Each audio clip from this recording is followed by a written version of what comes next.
And continuing our coverage of the reopening of the state, Governor Bullock has left the decision on whether to reopen schools for in-person classes in the hands of Montana's local school boards. MTN's Jonathan Ambarian talked to Helena superintendent on what will go into their decision.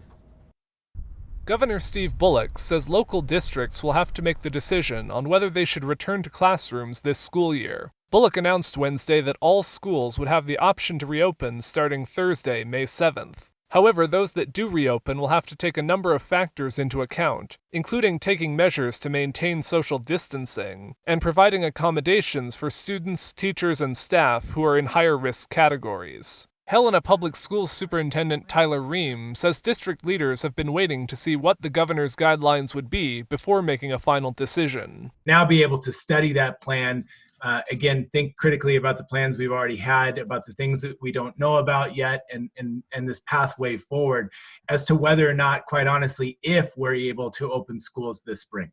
Ream says the district has already decided they won't return to classrooms before Monday, May 11th, but he said leaders aren't ready yet to set a timeline for when they will make a decision on reopening. We need to consult with our employees, we need to consult with health officials, we need to take the input of parents and families into this.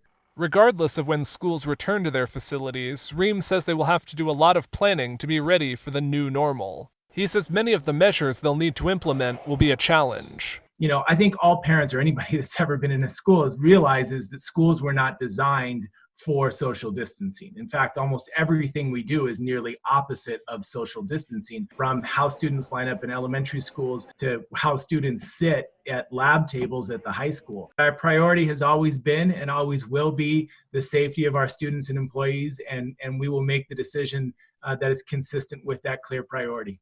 In Helena, Jonathan Ambarian, MTN News. Ream says even if the district decides not to return for in-person classes this year, the planning they will be doing will be valuable once they do come back.